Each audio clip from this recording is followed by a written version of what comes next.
UK comic reviewer here. I'm just looking at this really good Beezer book, 1983. It's about 37 years old now. You've got characters on the front, the usual ones that you had in the Beezer at the time.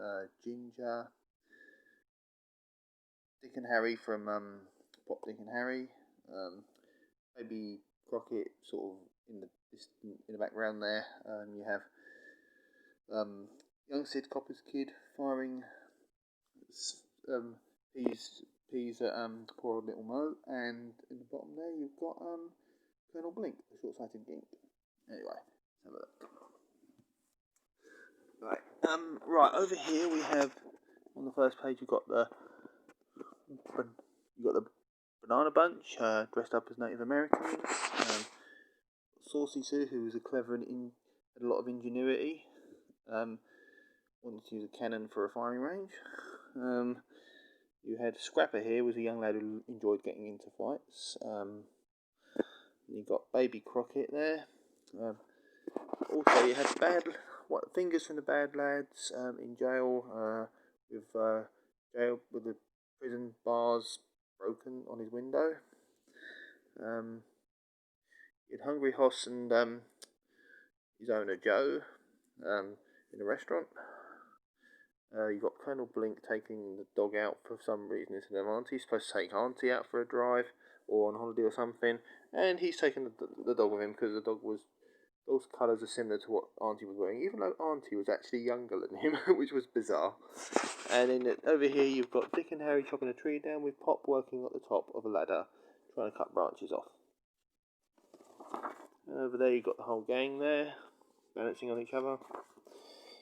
Here we have Pop, Dick and Harry. Now Pop, Dick and Harry basically was Pop, who was was a young at heart father. He wanted to join in the fun with the two young twins, Dick and Harry, who were quite delinquent and used to misbehave and play tricks on him rather a lot. And in this one, they're going for a walk in the countryside. And then poor old Pop, they open the gate to a field for a ball, which results in Pop getting chased by the ball. That was actually a staple for a lot of British comics, for someone to get chased around by a bull or a goat in a field. That was used in so many comic strips. And here we have Pop getting rather tired from running away from the ball and crawling along because of the result of being chased by the ball. Then you've got Baby Crockett there, a young toddler who was actually very intelligent and quite a tough little mite. He dressed up as a ghost, sort of like to scare people, and in the end scared himself. Young Sid the Copper's kid. Now, young Sid the Copper's kid was actually a lad called Sid, whose father was a policeman, and he would often try and help him, which unfortunately did cause more problems. This did often used to cause more harm than good, especially to his father, who often used to be getting the sticky end of problems, like from Sarge, for example, or from other ones. In one storyline, he was attacked by swans. Here, he's chasing after a burglar who's dropped his loot on top of his head and then made off, and gets stuck in a gate. But then, in the end, they do actually catch him. Often they did catch the criminal. They always caught the criminal in the end, or the perpetrator in the end. However, sometimes it didn't end. Sometimes it ended well. Most times it ended well, but sometimes it didn't. And now we've got Ginger, who was the main sort of like lead character in the Beezer. Quite a trickster, quite a clever young lad, quite fun-loving. There he's playing cricket, but didn't want his cricket bat to get damaged. Banana Bunch, you have basically this group of young lads. In a way, they were similar to the Bash Street Kids in Beano. However, there weren't quite so many of them, but you can see where the similarities were. I mean, however, Brainy was the leader of the bunch. But sometimes he would think too he would think about things too much, and it would end up going wrong, as it did here, where he decided to cut a path, lead a path through for some snow, which then in the end melted, and he had to bail it out. Saucy Sue was a clever young girl who used ingenuity and was quite clever in trying to sort problems out, or trying to avoid something, or trying to dodge something. She was similar to Roger the Dodger in some ways, but she was a lot more. She wasn't quite as she wasn't as mean as him, and would often, pull tricks on people that almost deserved it, really. Um, there she decided to slam a gate a little bit too hard, which the owner was a bit annoyed about. Maybe Crockett again, getting into a snowball fight with some of his friends. Bad lads, right, these three were three sort of young men who, sort of maybe early 20s perhaps, who used to get into a lot of trouble with the police. Often they would end up in prison, they would end up bungling lots of crimes, although sometimes they would go really well and then something would disastrously go wrong at the end, which often sometimes resulted in them getting arrested. You had Nuck, Boss and Fingers. Nuck was sort of like the big guy who wasn't terrible, who was basically pretty much the least intelligent out of them.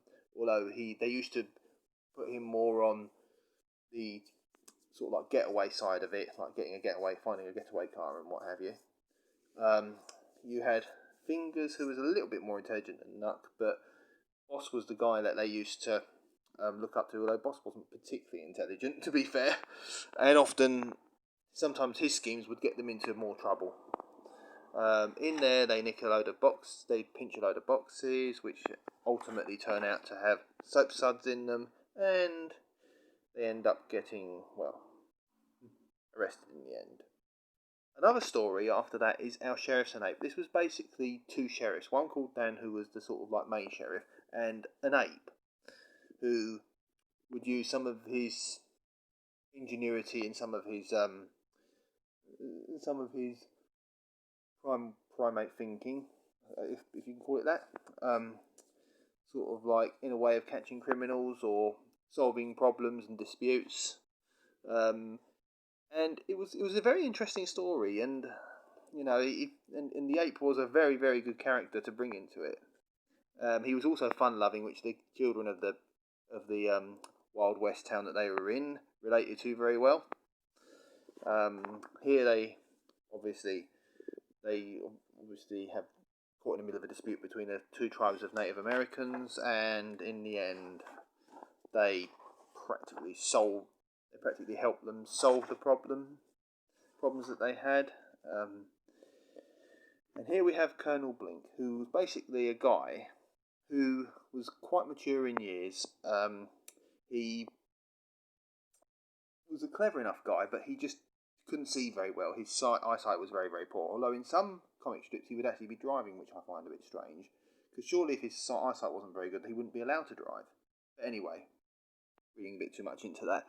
He basically, in this one, he would often end up in trouble. He would end up with a problem, or end up wanting to do something and then no longer wanting to do it. So he was in there. He was sort of sent out to look for paint, but ended up going to artist's shop for some reason, where it had paintings, and basically as you can see from there, it ended rather badly. You've got the numbskulls again, which are these little people living in this man's head, in the nose, head, ears, throat, etc. They'd all have a job of sort of like the sensory side of it, like for sight, hearing, taste, and so on. However, some of them would go off and look for fun, and obviously ultimately get into trouble or cause problems. Although sometimes it would solve problems. They would solve problems, which was good to see. And here we have Knuck of the Badlands, who was basically mentioned him earlier. And here we have the Hillies and the Billies, where you had two rival families who used to fight against each other, or feud as they were called. Sometimes the sheriff would stop them and take all their weaponry away, and then they'd find other ways of fighting each other.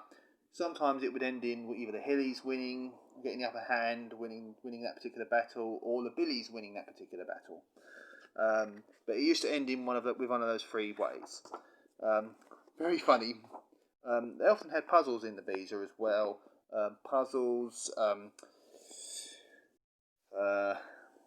They had like little problem solving. It was really, really good, and it really made the youngsters think. Baby Crockett again with a friend. Smithy. This was a young lad who used to like being dirty for some reason, or used to inadvertently get dirty. Because he used to hide in bins rather a lot, and sometimes he'd get into trouble with his parents because his parents would want him to have a bath. Sometimes he would try and take shortcuts, which ultimately backfired. There he got into trouble with his mum because she was asked him to make a pot for her and ended up dirtying their living room. Hughes Zoo, a young lad who used to help run a zoo or help own a zoo, and ended up in concrete. The animals used to look up to him and he would help out. Joe Soap, right, this young lad was a young lad who spent time with his grandfather. He used to invent things and create things, so a bit of like a magician and an inventor, to invent bubbles and that, and they would have magical properties on them. But unfortunately, it used to backfire, and the potion used to go over Grandad, where he turned into sometimes a frog, an ostrich, a dragon, a bat, but then at the end of the story, they'd solve crimes or solve a problem, and they get rewarded for it. But the Grandad would end up moaning because of a problem that the character encountered. Hungry horse who likes to eat everything. With Joe, his owner. Joe was a criminal, like a bank robber and that, and ultimately used to normally get into trouble from some reason, usually from getting arrested by the sheriff. Very interesting story. Obviously, like the Hillies and the Bees, it was Wild West set. You've got Little Mo here, who was a young girl who used to stand up to this bully who used to basically soak her with water, pinch things off her, and ruin things for her and her friend Mirabelle. Basically, the story would usually result in Mo getting the upper hand over Muggsy, or it would result in her solving a problem, or basically being sort of like being happy at the end of being given a reward, for example. This Colonel Blink with a load of memoirs. Young Sid again, cop as a kid. Again, solving crimes. Saucy Sue playing in a swing park and using a gnome on a seesaw, which a gnome crashed into her at the end. Baby Crockett again. Battling Billy. This was an unusual one where it would be a billy goat who would actually turn out to be the hero in this comic strip, which would basically result in a couple of bad guys getting arrested or what have you. Hillies and Billies again, the two feuding families. There they decide to drop a rock into the Billies shack, but the Billies put a load of springs down, which bounced the rock back to them. Numbskulls again, those young men that lived in that guy's head. Hungry Hoss again. This one, Joe got arrested because he ended up in the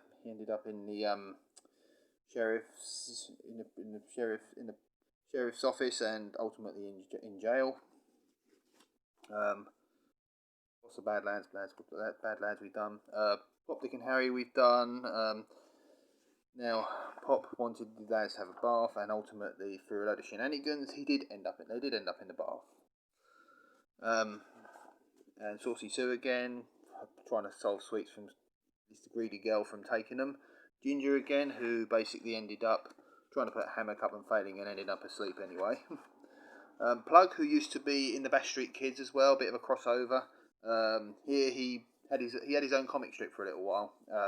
Before he was just amalgamated into the Bash Street Kids again, and ended up eating rather a lot of what looks like porridge. And also we have more funny things at the end, but it's a really good book, well worth buying, like the Beano. A lot of crossovers in there, but anyway, this was the UK Comic Reviewer, so thank you very much for watching. Bye bye.